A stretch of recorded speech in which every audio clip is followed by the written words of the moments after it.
अगर मैं कहूँ कि आज के बाज़ार को आप देख कर के एक व्यक्ति के 2 पहलू जो होते हैं, वो आज के बाज़ार में आपको देखने को मिला। क्योंकि एक बाज़ार में 2 तरह की कहानियाँ आपके सामने आई हैं। सबसे पहले कि 5 जनवरी 2026 जबकि सेंसेक्स लुढ़का, तब भी एक कुछ ऐसा सेक्टर था जो बहुत ही ज़्यादा बम्पर धौंस जमाया होता। वहीं इससे संबंधित कुछ शेयर बाज़ार से रिलेटेड इम्पोर्टेंट खबर मैं लेकर के आया जो आपके लिए इम्पोर्टेंट हो सकती है। चलिए बढ़ते हैं। तो बाज़ार में बिकवाली का दबाव आपने देखा ही है कि सेंसेक्स आज 322 अंक टूटा था। लेकिन सेंसेक्स जो 322.39 अंक टूटा था, ये कुछ कारण थे, जिसके पीछे सबसे पहले तो मैंने बताया था कि परसों जो गृह युद्ध हुआ था, वो 2 देशों के बीच में थोड़ा-थोड़ा झगड़ा हुआ। इस झगड़े से पूरे भारत के हमारे 48,000 करोड़ आज डूबे। तो भाई ऐसा झगड़ा ना करो कि जिससे भारत में भी थोड़ा-सा इफ़ेक्ट हो। वहीं निफ्टी की बात करें तो 78.25 अंक की क्लोजिंग देखने को मिली। अब खबरें तो चर्चा का विषय बनी हुई हैं, क्योंकि यहाँ पर जैसे शेयर मार्केट इन 3 कारणों से टूटा। पता नहीं वो 3 कारण कौन है, जो मनी कंट्रोल की वेबसाइट, ऑफिशियल वेबसाइट पर बताया गया था। वहीं इंडिया टीवी में भी बताया कि गिरावट बाद शेयर बाजार कितने अंक पर बंद हुआ था। तो कारण कुछ और है, लेकिन समझ में लोगों को आ रहा है कि इस गिरावट के पीछे संकेत क्या है। तो खैर उसमें कुछ ज़्यादा इफेक्ट नहीं पड़ा है। दूसरा, कंफ्यूजन का दिन तो था ही, क्योंकि नई ऊंचाई छूने के बाद ये बाजार लुढ़का क्यों? जबकि आपको पता था कि बाजार अब इस वक्त अपने ऑल टाइम हाई पर था, यानी 26,373 रुपये 20 पैसे पर था। इसके बाद से कल वो क्लोजिंग हुई थी शुक्रवार के दिन, लेकिन इसके बाद से मार्केट सीधा 26,250 पर बंद हुआ। लगातार गिरावट आज के दिन में कहीं ना कहीं कुछ संशय बनाती है। सप्ताह के पहले कारोबारी दिन बाजार की चाल बदलती नजर आई। शुरुआत कारोबार में इंडेक्स कभी ग्रीन तो कभी रेड जोन में दिखे। निफ्टी ने दिन में 26,373 का नया ऑल टाइम हाई बनाया, लेकिन बिकवाली के दबाव में यह बढ़त कायम नहीं रह सकी। अब दूसरा और इम्पोर्टेंट है कि सेंसेक्स निफ्टी की ये जो चाल बदल रही है, इसके पीछे जैसे बैकग्राउंड में हो ही रहा है।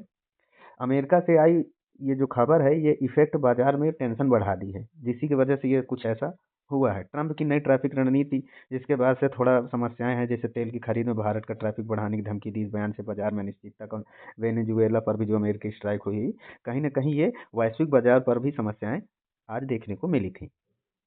लेकिन आईटी शेयरों में तो सुनामी, टेक्नोलॉजी सेक्टर में सबसे बड़ी बिकवाली देखने को रही।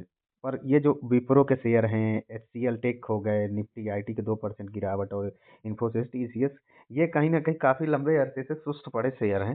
तो स्टॉक पर क्या कुछ होगा इसके बारे में कल्पना करना तो बेस्ट नहीं है, क्योंकि मैं ये राय नहीं देता कौन घटेगा कौन बढ़ेगा, इस पर मेरी चर्चा नहीं होती। निफ्टी आईटी इंडेक्स में करीब 2% की गिरावट देखने को मिली है, जिसमें निवेशकों को अमेरिकी बाजार से जुड़े जोखिमों और नई टैरिफ की आशंका सता रही थी। ब्रोकरेज फर्म सीएलएसए ने भी भारत के आईटी सेक्टर पर सतर्क रुख अपनाते हुए एक्सपोजर घटाने की सलाह दी, जिससे बिकवाली और बढ़ी। वहीं इस पूरे मैटर पर अभी आपने बिकवाली का मैटर देख रहा होगा कि क्या कैसे धाराशाही कुछ हुआ जो भी हो, लेकिन इस लाल समुंदर में एक हरा द्वीप भी था।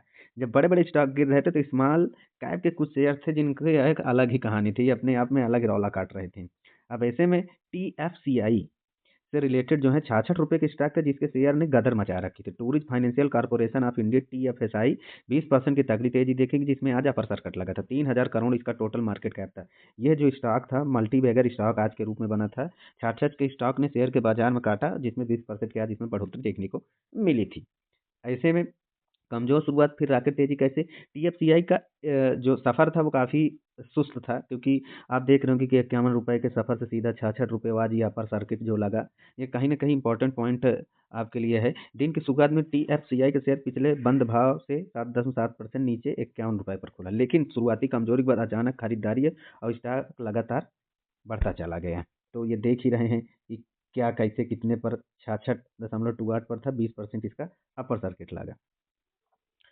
वहीं अगली खबर पर बात करें तो 5 साल में इसने कम से कम 500 का जो है return tourism financial corporation of India में दिया है।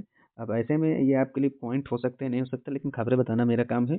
जो इंपॉर्टेंट हो आप उसके अकॉर्डिंग अपना कार्य कीजिएगा। अब इसमें बात करेंगे कि ये जो टीएफसीआई भारत के टूरिज्म हॉस्पिटली सेक्टर के जो फाइनेंशियल, इसमें कुछ स्टॉक जैसे आईटीसी होटल हो गया, ताज होटल हो गए, दलीला हो गई, ये इसके इंटरनल जो है ये हॉस्पिटली सेक्टर के फाइनेंसर हैं। तो भैया ये तो वैसे भी बहुत बड़े बड़े हैं, तो क्यों ना कुछ कहानी आज बदल ही। टीएफसी के एक प्रमुख एनबीएफसी गैर पंजीकृत गैर बैंकिंग वित्तीय कंपनी है, जो भारत के पर्यटन क्षेत्र के वित्तीय सहायता प्रदान करती है। Company hotel, resort, restaurant, multiplex और अम्यूजमेंट पार्क जैसी परियोजनाओं को लोन देती है। यानी कि समझ गए होंगे आप टीएफसीआई का खेल मेन क्या है।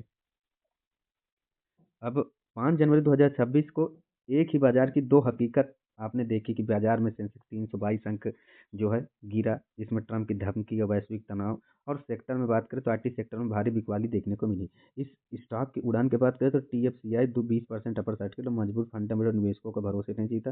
परफॉर्मेंस की बात करें तो 5 साल में इसने काफ़ी 500 प्लस रिटर्न दिए हैं। कुछ विशेषज्ञ की नज़र है जिसमें अनिश्चितता और उतार चढ़ाव देखने को मिला। साल 2026 की शुरुआत में बड़े बड़े इन्वेस्टर उन्होंने कुछ बताया कि ग्लोबल बाजारों पर गहरा असर क्या कैसे पड़ेगा, कुछ घटना तो। वहीं आनंद जेम्स जो जियोजिट इन्वेस्टमेंट के सीईओ हैं, जो टेक्निकल आउटलुक देखते हैं, इन्होंने अभी हाल ही में बताया था कि ऊंचा वॉलेटिलिटी इंडेक्स यानी कि विक्स आने वाले समय में ज़्यादा उतार चढ़ाव का संकेत देता है। निफ्टी के लिए 26,380 पर मजबूत रेजिस्टेंस और 26,228 के आसपास का सपोर्ट इसमें देखने को मिल रहा है, जैसा कि ये बड़े बड़े सीईओ और बड़े बड़े इन्वेस्टर्स ने इस पर राय दी है। बाजार की गिरावट में आज जो है आपने इम्पोर्टेंट खबरें तो देखी ही हुई हैं, पर अगर आपने हमारे चैनल को सब्सक्राइब नहीं किया तो मैं आपसे रिक्वेस्ट कर रहा हूँ कि एक बार आप सब्सक्राइब ज़रूर कर लीजिएगा, क्योंकि मैं प्रॉपरली डेली कुछ ना कुछ ऐसा आपके लिए कंटेंट या कुछ खबरें लेकर के आता रहूँ जो आपकी स्टॉक मार्केट में हेल्प करेगा। तो तब तक के लिए धन्यवाद।